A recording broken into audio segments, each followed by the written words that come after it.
Bienvenue à vous sur Sois éclairé. Jésus-Christ se retrouve au milieu des Juifs. Il leur dit, vous sondez les Écritures car vous pensez avoir en elles la vie, mais toutes ces Écritures témoignent de moi. Et à cette époque, il parlait bien de la Torah, qui est l'Ancien Testament aujourd'hui. Pasteur, toutes les Écritures parlent de Jésus. Effectivement. Et comment nous, aujourd'hui, allons parler de lui? Voilà, nous continuons sur la lancée de la première partie que nous avons faite sur Joseph, comme un type de Christ. Et la première phase, nous avions vu l'abaissement. L'abaissement. Cette fois-ci, nous allons maintenant voir la phase de l'élévation. Amen. Ok. Voilà. On vous écoute. Voilà, donc nous prenons dans Genèse 41 et nous lirons les versets 40 à 44. Je lis. Et puis nous passerons comme d'habitude dans le Nouveau Testament. Ok. Voici donc ce que proclame Pharaon à l'endroit de Joseph. Je t'établis sur ma maison et tout mon peuple obéira à tes ordres. Le trône seul m'élèvera au-dessus de toi. Pharaon dit à Joseph, vois, je te le donne, le commandement de tout le pays d'Égypte. Pharaon ôta son anneau de la main et le mit à la main de Joseph. Il le revêtit d'habits de fin lin et lui mit un collier autour du cou. Il le fit monter sur le char qui suivait le sien, et l'on criait devant lui à genoux. C'est ainsi que Pharaon lui donna le commandement de tout le pays d'Égypte. Il dit encore à Joseph, je suis Pharaon, et sans toi, personne ne lèvera la main ni le pied dans tout le pays d'Égypte. Voilà, pour cela, donc, nous faisons référence à Acte 2, versets 32 à 33, et puis Philippiens 2, 10. Ok, je lis au nom de Jésus, Acte 2, 32. La Bible dit, c'est ce Jésus que Dieu a ressuscité. Nous en sommes tous témoins. Élevé par la droite de Dieu, il a reçu du Père le Saint-Esprit qui avait été promis. Et il a répandu, comme vous le voyez et l'entendez. Philippiens 2, 10, afin qu'au nom de Jésus, tout genou fléchisse dans les cieux, sur la terre et sous la terre. Amen. Voilà, donc il me semble que c'est assez clair, l'analogie. Il y a d'abord cette phase de l'élévation publique, où Pharaon dit qu'à part lui, donc ce serait directement Joseph qui serait l'autorité. Et ensuite, il y a cette analogie aussi, où on dit que tout devait être soumis à Joseph. Et c'est exactement ce que nous avons lu, comment le Père a élevé Jésus et aussi comment tout lui a été soumis. Amen. Voilà. Amen, amen. On continue. Voilà. Alors, nous passerons maintenant à Genèse 41-45. Ok. Je lis de nouveau. Et entre-temps, vous allez dans 2 Corinthiens 11, verset 2. Ok. Pharaon appela Joseph du nom de Tsaphnat Paénéach. Il lui donna pour femme Asnath, fille de Potiphéra, prêtre d'On. Et Joseph partit pour visiter le pays d'Égypte. Amen. 2 Corinthiens 11, verset 2. Oui. Car je suis jaloux de vous d'une jalousie de Dieu, parce que je vous ai fiancé à un seul époux, pour vous présenter à Christ comme une vierge pure. Tout à fait. Voilà donc, Joseph reçoit une épouse. Elle n'est pas juif, lui est hébreu bien sûr, mais il reçoit une épouse étrangère, une égyptienne, donc quelqu'un du monde si vous voulez. Alors c'est de la même façon que l'auteur de l'Épître aux Corinthiens est en train de dire qu'il nous a fiancés à Christ pour devenir son épouse. Nous qui n'étions pas dans les promesses de l'Alliance, donc qui n'étions pas des Juifs, qui étions des étrangers, nous étions des gens des nations, mais aujourd'hui nous sommes l'épouse de Jésus-Christ. Amen. Amen, amen. Ok. Voilà, nous continuons dans toujours le même chapitre. Il est riche ce chapitre, Genèse 41, et nous lirons les versets 55 à 57 cette fois-ci. Voici ce que dit ce verset. Quand tout le pays d'Égypte fut aussi affamé, le peuple cria à Pharaon pour avoir du pain.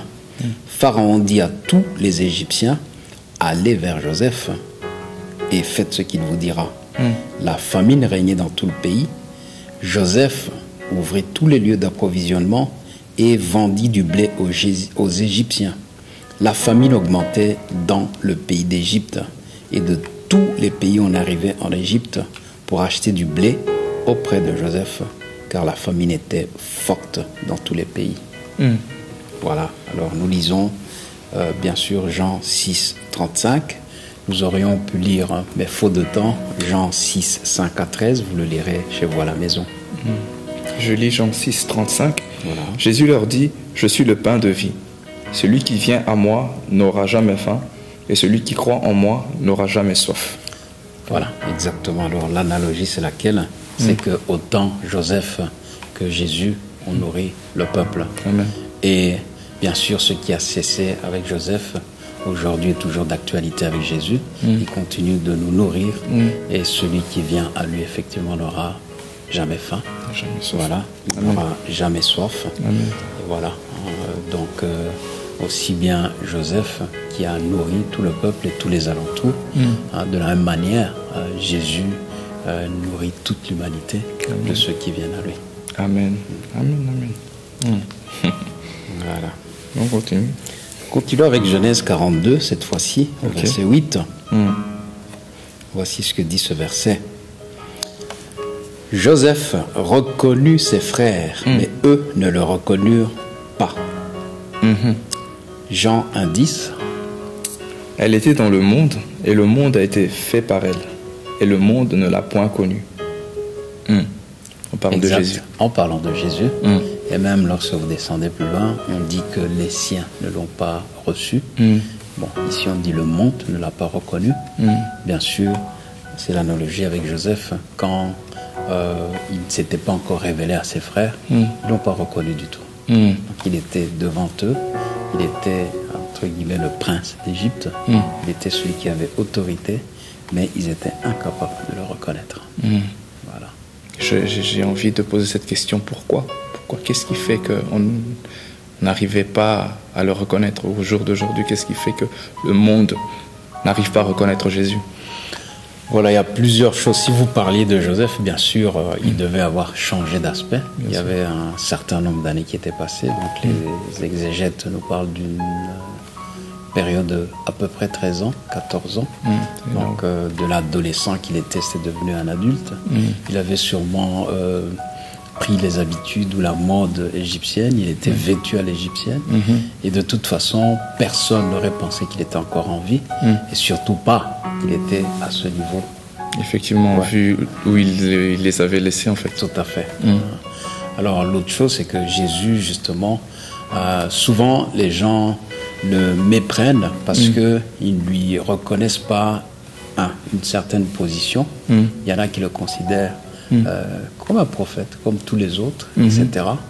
Et d'autres n'ont pas simplement le discernement, parce que je suppose que quand même lorsqu'on est frère ou membre de famille avec une personne, si on avait un peu de discernement, il y a quelque chose qui parlerait. Effectivement. Voilà.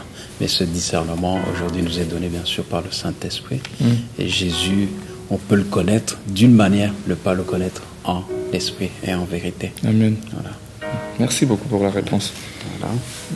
Donc alors, nous allons à Genèse 45, au verset 3, qui va nous donner cette fois-ci une solution plutôt qu'un problème. Ok. Voilà, donc Joseph dit à ses frères, « Je suis Joseph. Mon père vit-il encore ?» Mais ses frères ne purent lui répondre, car ils étaient troublés en sa présence. Voilà, nous lisons Romains 11, verset 26. Et ainsi tout Israël sera sauvé, selon qu'il est écrit, le libérateur viendra de Sion, et il détournera de Jacob les impiétés. Voilà. Donc en fait, dans ce chapitre, si vous lisez un peu plus loin, en fait le contexte est celui-ci, c'est que pendant un temps, Jésus n'a pas pu être révélé aux Juifs, mais que finalement, il se révélera. Il se révélera. Amen. De la manière que Joseph l'a fait. Ça me fait penser aussi, frère Owen, à un autre passage dans le livre de Matthieu. Je ne sais pas si vous pouvez anticiper ou si vous voyez où je veux en venir. Pas totalement. Voilà, c'est avec ses disciples, lorsqu'il demande à ses disciples, qui dit-on? Effectivement. Voilà. Oui. Et Pierre qui répond, voilà. On dit que vous êtes le Messie, c'est ça? Voilà, tout à fait. Le Fils du Dieu. Et Jésus lui répond que ce n'est pas la chair qui lui a parlé, qui le sent. C'est son Père qui a révélé. Voilà. Amen. Et je crois que c'est aussi en partie une réponse à la question que vous aviez posée précédemment. C'est que, en fait, la vraie révélation ne peut donner que par le Seigneur lui-même. Amen. Voilà. Amen, amen. Donc, si le Seigneur ne vient pas révéler, eh bien, on considérera toujours Jésus comme quelqu'un d'historique, comme quelqu'un qui est venu dans la chair. J'ai quand même une question pour ceux qui connaissent un peu la Bible. Jésus dit que personne ne va au Père sans passer par lui. Tout à fait. Donc, comme pour dire, c'est lui qui révèle le Père.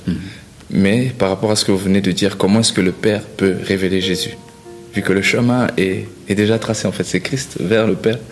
Mais comment on peut faire l'inverse? L'inverse, ce n'est pas que ce soit l'inverse. D'abord, je crois que celui par qui cela doit commencer devant nous, c'est Jésus-Christ.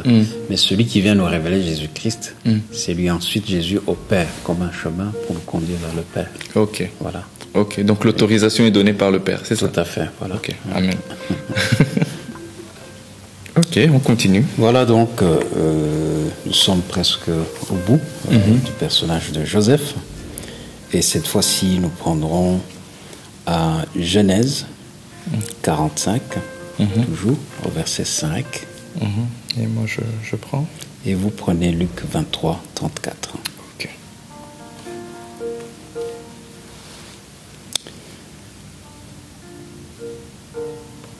Et maintenant, ne vous affligez pas et ne soyez pas fâchés de m'avoir rendu pour être conduit ici, car c'est pour vous sauver la vie que Dieu m'a envoyée devant vous.